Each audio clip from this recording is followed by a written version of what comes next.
Hey guys, this is Tauna. Today we're talking about the Endless Punishment Precon. So this one here is probably the one people most looking forward to seeing.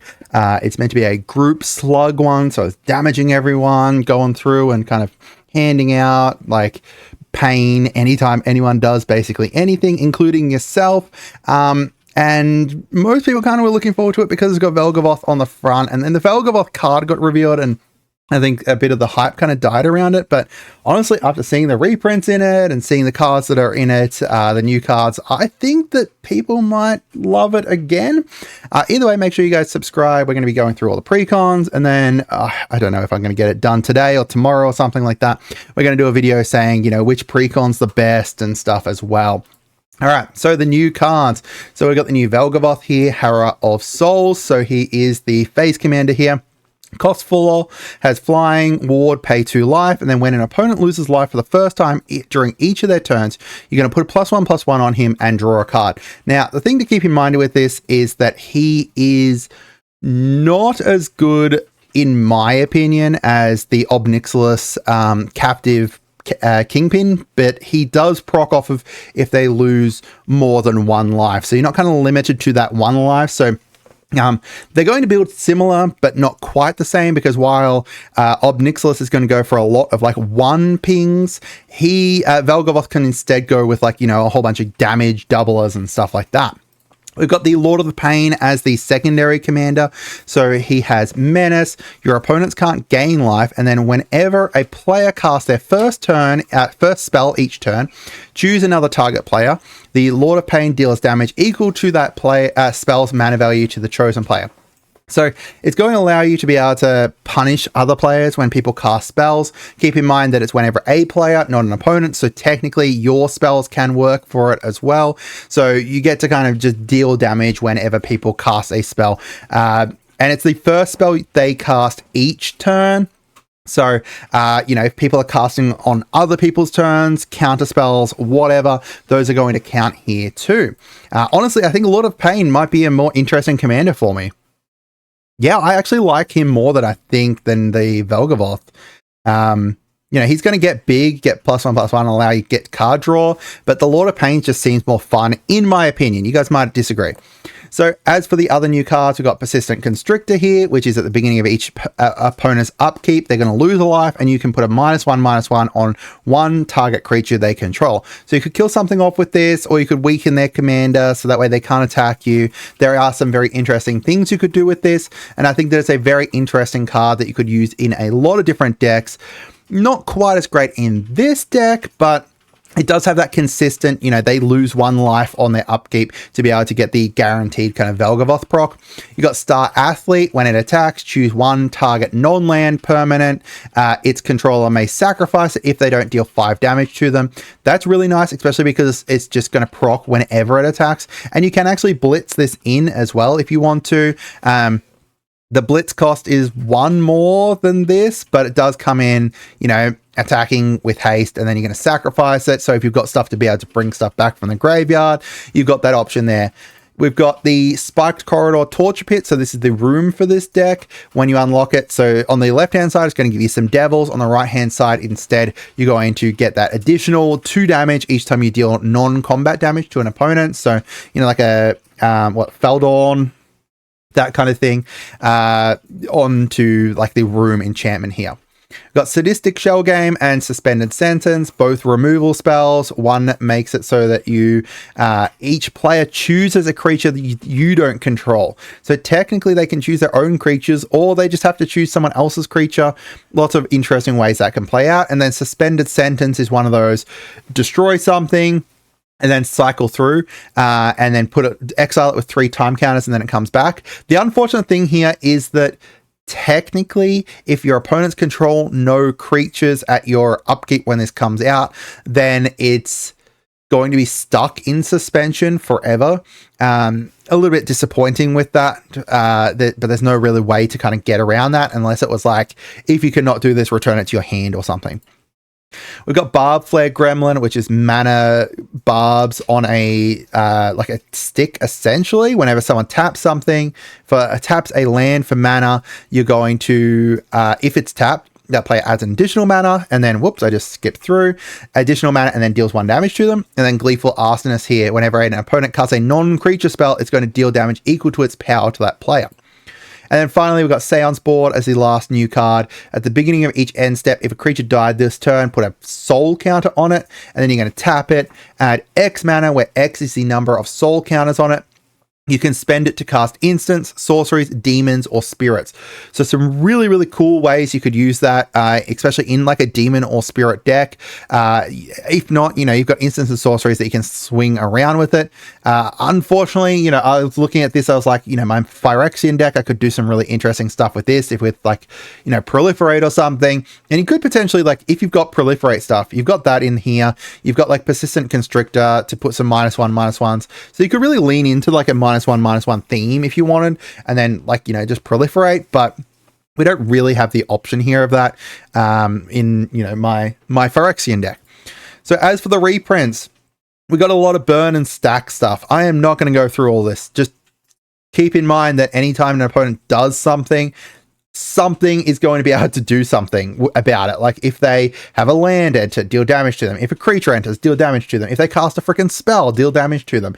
If a, you know, at the beginning of your upkeep, if they take their upkeep, if they activate an ability, you know, there's just so much stuff in here that's going to deal damage to them. Anytime they do something, just a huge amount of stacks and burn stuff. We've got some sacrifice synergy. So like Blood Artist, Mayhem Devil, Morbid Opportunist, you know, a lot of different stuff to do with like sacrificing or when creatures die to kind of go alongside, you know, a whole bunch of board wipes or some other stuff that's sacking. So for example, like Braids Arisen Nightmare here. Whenever you, at the beginning of your end step, you can sack something and then everyone else has to as well. And if they can't, or if they don't, they lose 2 life and you draw cards. You got a couple big board wipes in here.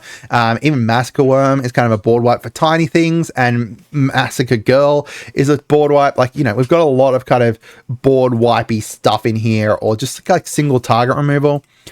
We've got some life gain stuff as well. Obviously, if we're going to be dealing damage to everyone, then this is going to allow us to be able to get it back. So we've got Basilisk Collar, we've got Grey Merchant of Asphodel, and then we've got the Mask of Grisenbrand as well. Like, you know, stuff that gives lifelink and flying, lifelink and death touch, and then just when it enters, gain life.